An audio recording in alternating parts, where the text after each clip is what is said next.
Ready, Scott? Good. Okay, so it is July 2nd, 2021. I'm Andrew James at the Montgomery County DA's office out here at the Lake Conroe Precinct 1 office with Constable Cash from Precinct 1. And we're again, as we have, from Memorial Day weekend and a couple weeks ago, we're here wanting to just talk about the dangers of drunk driving, drunk boating, drug driving, drug boating, water safety. It is the Independence Day weekend coming up here, and we're wanting to get the message back out to the community about being safe out on our roadways and here on Lake Conroe. So we'll let Constable Cash talk. This historically is one of the busiest weekends we have on the lake. Today it starts this afternoon. It'll go through Monday evening. The holiday falls on the weekend this year. What we're pushing is be sensible and be safe when you're on the water. Wear a life jacket.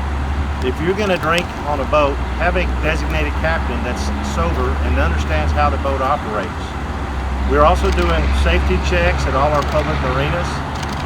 These are voluntary, but we will go through your boat with you before you launch. Make sure you have all the required safety equipment on the boat for kids, for adults. Be sensible, be safe. We're trying to make this an enjoyable weekend, a great time on the lake. We're going to have scattered showers. It's going to be a nice hot weekend, but be safe on the lake. If you're going to drink, get a designated captain. We will be working with our law enforcement partners, with the state game wardens, and our district attorney's office, and our other agencies around the lake enforcing DWI and BWI laws. This is a busy weekend, and we want this lake to be safe for everyone. So we appreciate you doing the right thing. Be sensible and be safe. Cash, last couple of drownings had no life vests on the boat, but not on them when they're in the water. Right, if you're going to get in the water, or around the water, especially with children, have a life jacket, have one on. If you're going to get out and swim in the water, have a life jacket on, or a flotation device in the water with you.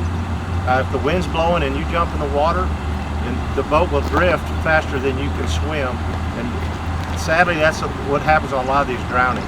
Well, they're not familiar with the lake. This lake can get deep, up to 70 foot deep, so keep that in mind. If you're going to jump in the water to cool off, put a life jacket on. It only takes a minute, less than a minute. It'll save your life. What about, we got some weather moving in this weekend, watching for this weather on the lake. A lot of them don't pay any attention. You get a lot of these rescues with the boats stranded, winds blowing away from the boats, away from shore, away from them even.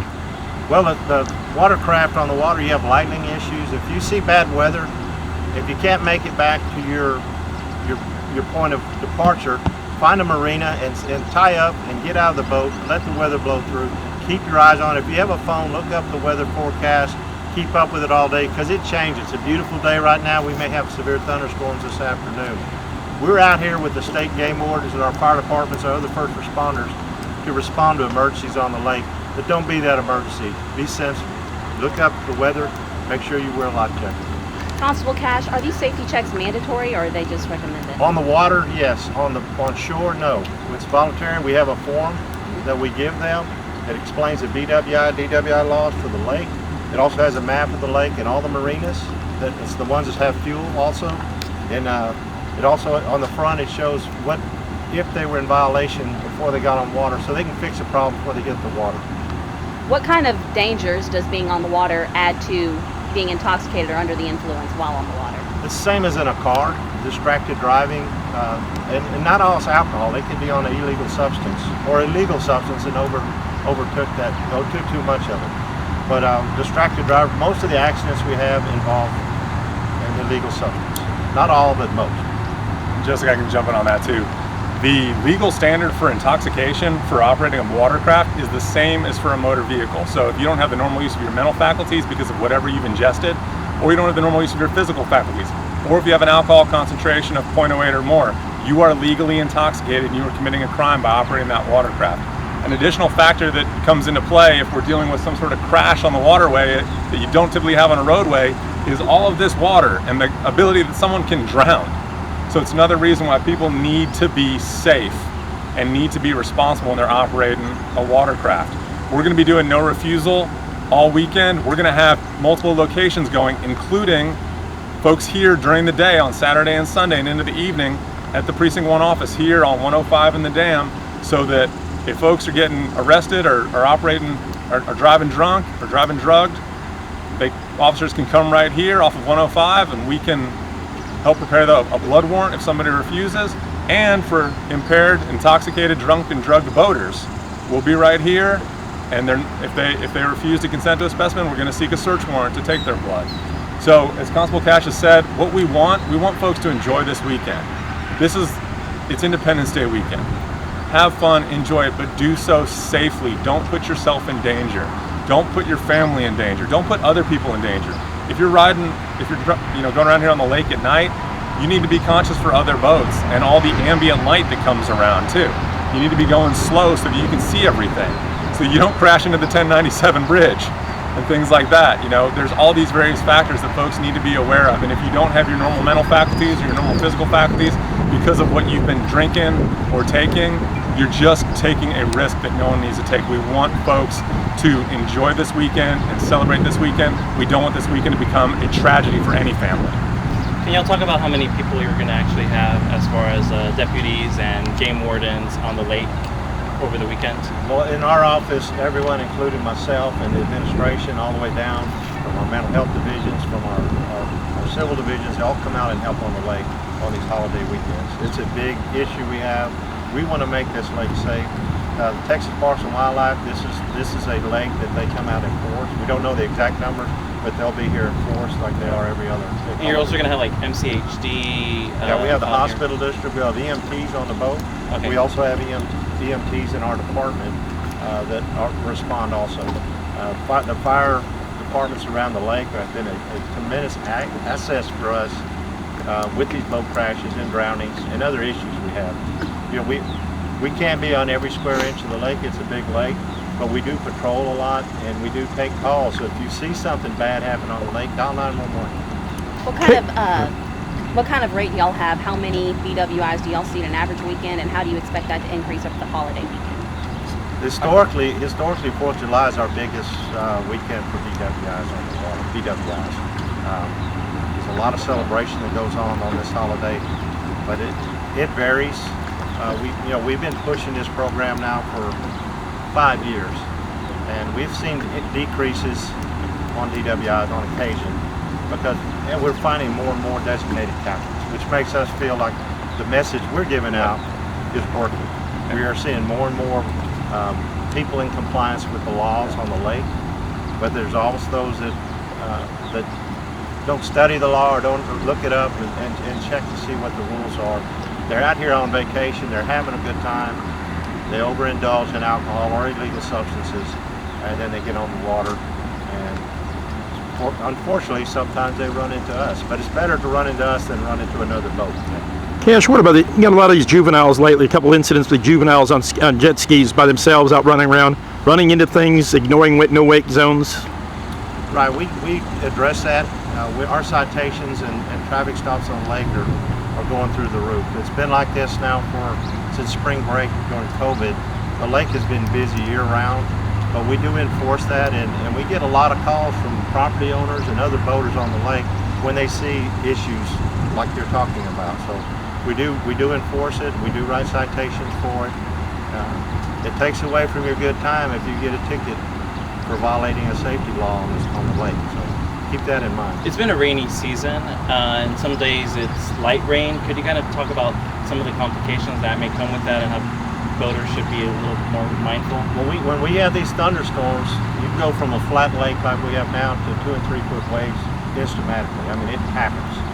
Smaller boats, they swamp, they flip, high winds. There's a lot of issues with that. So, like I said, look at your weather. If you see some bad clouds, look at your phone, get a weather update, which way it's blowing. And if you can't make it from the north end to the south end, find a marina somewhere, pull in and let the storm pass. They usually pass within an hour. So when they come through, we have high winds. The lake can go 3 to 5 feet sometimes, just depending on what kind of thunderstorm we're in. Even with some light rain, you'd recommend somebody turn on like their lights, right? Yeah, just any low visibility. If you were driving, yeah, right? Your running lights, any low visibility. If you come out here, the bass fishermen leave early in the morning. They have their lights on right before the sun comes up. Same way in the evening. We'll see a lot of boats out at the fireworks displays. They can come out on the lake and watch them. But when those are over, a lot of times they go 90 directions at 100 miles an hour. So be cautious. If you do go out to those, you probably want to stay where you're at with your lights on until the other boats leave. Yeah, take it slow. That's Jessica, JRA and boater safety courses that you're doing for the jet skis. Yeah, the Precinct 1 Constable's Office has been providing free training here at the River Authority, the San Jacinto River Authority, about once a month now. We're putting on free classes. You still have to pay for your fee with the state, but we provide one of our deputies that works the lake is an instructor that teaches that, and also some of the other rules on the lake and some other safety hazards. It's a really good class. It's required. I think it's 1993, or if you're born from that year on, you have to have that driving course before you can operate on the lake or any waterway in the state of Texas. Jessica, can I jump in with one thing? You asked about DWI arrest numbers earlier. I pulled the numbers for 2019 and 2020. There were only 4 BWI arrests in 2019 over the July 4th holiday weekend, only 3 last year. That's compared to about 70 DWI arrests in that same time frame in 2019 and about 45 DWI arrests last July 4th Independence Day holiday weekend. One thing that, to echo what Constable Cash was saying earlier is, and we've seen this and hopefully it's going to happen again this year, we have seen people being responsible on Lake Conroe and getting the message and understanding that, you know, of the dangers and what we're doing as law enforcement to try to reduce that. And we've been seeing folks being responsible out there, having a designated skipper, you know, staying sober while they're operating a boat, and we just want to continue to see that. The ideal holiday weekend is going to be 0 folks being arrested for BWI because they're just being safe, they're being smart, they're being responsible. There's going to be a lot of officers out. The water safety check that you mentioned earlier, that's different than a traffic stop. They don't have to have a reason to pull you over other than doing a water safety check. So your boat can be stopped simply for that reason. And so folks need to just, if you're operating a motor vehicle, if you're operating a watercraft, you need to be sober. Just a real quick procedure question. Should a boater get stopped by the Precinct 1 Constable's Office, what's the procedure? What should they do? Listen to what the officer says to start with. Sometimes if the water's really rough, they'll ask you to follow them to a dock, a close dock where they can tie off. So it's safe for the boat operators and for the officers. The lake gets really choppy, especially with a lot of traffic. But they're really quick. They'll ask you for your life jackets. They'll ask you for your registration card. Make sure your horn and you have a sound device. You have life jackets for everyone, appropriate life jackets for kids and adults on the boat. They'll also look for your throwables you have to have by law. So little things like that, your kill switch, you know, it may just take 5 minutes, you're done. And they just do a check, and if everything's in order and you're not intoxicated operating your boat, have a nice day. That's what it's all about, trying to make this lake safe. And with that, you know, putting on a life jacket, you will save a life, and maybe your life gets saved. You know, when you jump in the water, just take a second. Even the rental places on the lake, they have an overabundance of life jackets on the boats. Learn where they're at, keep them handy, don't put them in a box, throw them out on the seats where you can snap it on and jump in the water, cool off, and then come back in your boat. It'll save a life. Any other questions or anything else?